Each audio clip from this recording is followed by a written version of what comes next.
Hey, welcome back. Today we are talking about the cheating problem on Rust Console Edition. I know it's a bit of a sore topic, but just we're going to go through the current state of things, what it is, what it isn't, some of the things that are on the horizon, some of the things that are on the horizon for not only this game, but I think games in general, because this is the only game that deals with this type of problem on the console side of things.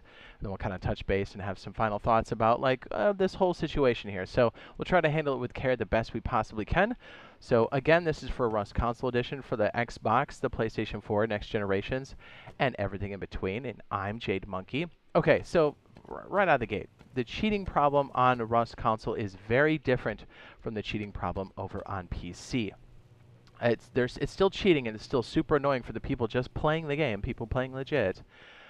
So cheating over on PC means wall hacks, also known as like ESP, so you can see everything at all times, even when it's out of render range or when it's behind walls. And there's also auto aim, and there's all this like clutch auto aim. There's all kinds of names for it. So basically, they can turn it on and off, and they can snapshot you whenever they want, and they know exactly where you're standing and exactly what's going on. Is it the worst? Yes. Is it still cheating? Yes. It's so bad. There's a lot of really good content creators out there in the Rust space. So if you were ever kind of wondering like what to look for if you're playing on the PC side, as far as cheaters, Komomo_10, really good content creator. I'll try to link it now here in the upper right hand corner. He exclusively does admin stuff on the PC side, so you really get to see kind of what to look for. Because for PC players, it's really all about hitting F7 and giving them a good report. So yeah, that's the PC side of things. So it's very different. It's also a lot more intense, and it's also rampant. And it's not, I don't want to say it's like just a Rust problem, because it's definitely a PC gaming problem. So I don't want to like poo-poo on the developers or the game itself, because I think they do more than most as far as like getting players out of there. It's just, this is such a popular game, and it's also the genre makes it very painful when you run into cheaters. Because think about it, like something in Warzone, if they're cheating, you skip a lobby. I'm still not saying it's not annoying, but here, and like a survival game like DayZ or Rust, if you find a cheater, you have to live next to this clown for like a week before they find him, and that's if they find him. Again, I'm not trying to like knock on the game or anything. I'm just saying that's the reality of the situation if you played PC long enough, and it doesn't take long. We tell people, like, just play on Facepunch official servers on PC Rust, and you'll see what we're talking about. So again, it's not something I wish on anybody. It's awful. It ruins games. It's the worst. So that's what PC cheating is, and it's definitely different. So for us over on the console side of things, what it is a mouse and keyboard adapter. It has many different names, but that's essentially what it is. It's also like an input spoofer. And the most they can do, they cannot do auto aim, they cannot do ESP. So the most they can do, other than it being a mouse and keyboard adapter when they're not supposed to have one, is also recoil reduction.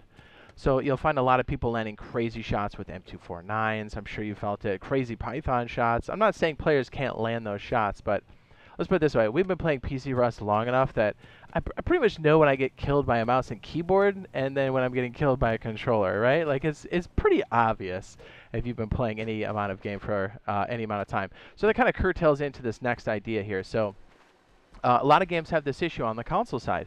And here's the thing, too. Like, I'm not saying mouse and keyboard is completely banned on the console side. There's plenty of games, and both platforms, PlayStation and Xbox, do support it. But for certain games that call it out and say, hey, don't use a mouse and keyboard specifically, like Rainbow Six Siege and Rust Console Edition specifically say, or there's lobbies where they're like, hey, these are just controller lobbies. Or what's another good game? Sea of Thieves is another good game, where there are specific lobbies that say, hey, these are controller only. And so a lot of people will use these mouse and keyboard adapters that spoof a controller and will join these lobbies because they have a huge advantage over aiming. So like, I'm using a mouse and keyboard now. I can flick and like get to stuff so much faster.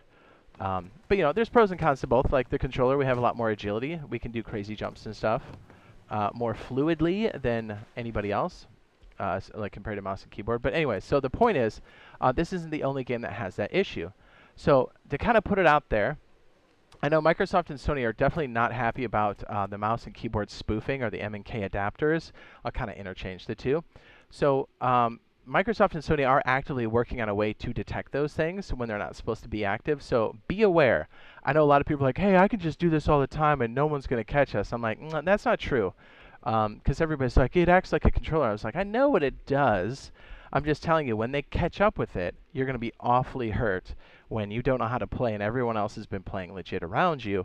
And next thing you know, we took away your only edge, which was an unfair advantage because, I mean, it specifically calls it out in the EULA for Rust Console Edition and even for Rainbow Six Siege.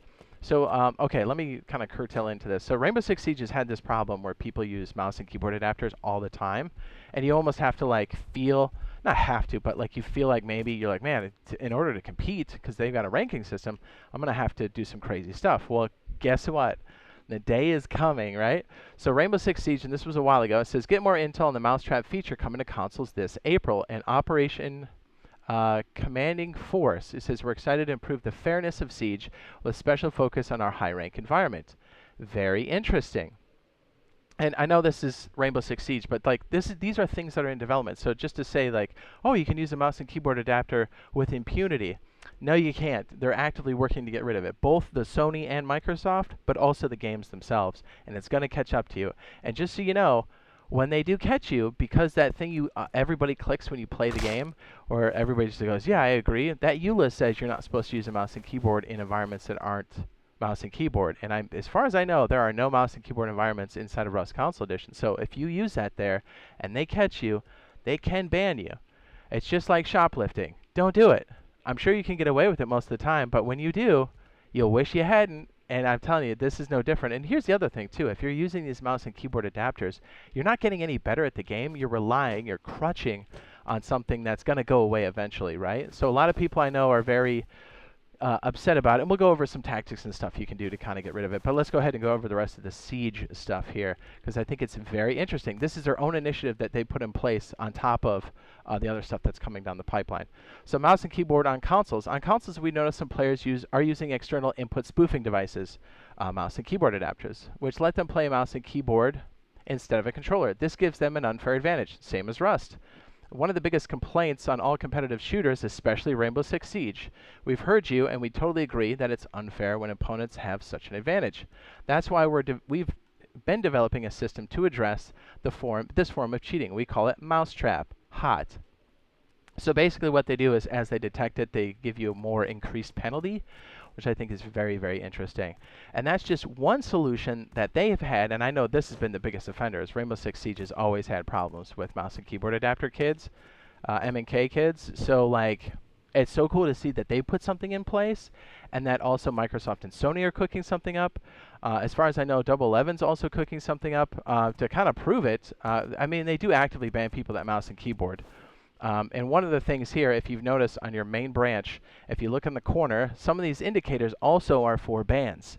So if you've done something crazy in the game and you've got a ban or a suspension, that's what some of these are for. I believe it's the envelope, and that's what you'll see right here. So I believe they're going to be putting stuff more in place, more automated systems to help detect, and not only the crazy stuff that happens in game, but I also believe the mouse and keyboard type stuff, or to help combat it, because it is a problem. It is definitely still cheating, and it's definitely super annoying. So yeah, just know if you're thinking about doing it, just don't do it. Just play. So here are a couple of things that we do when we know people are starting to use mouse and keyboard. So what you really need to look out for are crazy, consistent, long-distance shots like an M249. If they're hitting you on the third shot over and over, most times it's a little stinky, right? Because you know that M249 is pretty wild, right? Especially with a controller, to try to like control that is pretty nuts. So I would suggest when you start to feel it, get some evidence, throw it in there, report them if you can. But more importantly, like when we know somebody is doing that, we try to focus on like, look, we know XYZ is using it over at that base. Let's not give them the advantage, right? Because it's usually distance, and that's it. It doesn't give you game sense. It doesn't give you IQ. You can still outplay these people. In a lot of cases, because they rely on it so much, they're super bad. Like, if you get the drop on them, they just fall apart. Because the only thing they have is knowing where you're at and distance. So if you can take that off the table or make it more difficult for them, or don't give them, like, let's say you go out and you get clipped, just wear your cheapest gear, stuff that they wouldn't be interested in. Like, waste their time and ammo and durability on their weapons. But most of the time, you can just outplay these clowns, right? And then if it's like a big group that's using mouse and keyboard, get that evidence and then definitely report them. Because I know a lot of people on console are like, man, if they're like cheats in this game, I was like, they're cheating, but it's not like mouse and it's not anything above mouse and keyboard. But I know it feels like that because if you're going down and somebody just snaps to you like that and then clips you, I mean that's a mouse and keyboard thing, but it feels super unfair when you're playing on a console because you're like, say what? It's so unnatural when it happens to you, and it definitely feels dirty. So like when you do, just try to stay away from those people. Don't give them the distance, and like camp them out, dude. Hide in a bush with a DB. Like make their experience on the wipe terrible. TC, load up their bases like around the terrain, right? Do everything you can to just make it super annoying. And I guarantee you, if you catch them on surprise, one-on-one close, 9 times out of 10 they fall apart because they need that mouse and keyboard adapter and the recoil reduction for anything. So that's my suggestion for you guys to do right now in the short term. I'd say hang in there. There's going to be some relief sometime soon. We're not sure exactly when that's going to happen, but just know there's stuff percolating in other games, and I think it's going to start to trickle down for us over on the console side. I can't wait for that, right? And also, let's not forget, custom servers are going to be a big part of this too. A lot of people have said they're so tired of mouse and keyboard adapter kids, and they want a way to ban them, and mouse and keyboard adapters, you can basically ban them on your custom server, but then if you see them, then you can just ban them on the server outright. So if you'd like to know when custom servers are coming or all the information we do have on custom servers, I'll go ahead and throw it up on the end screen now.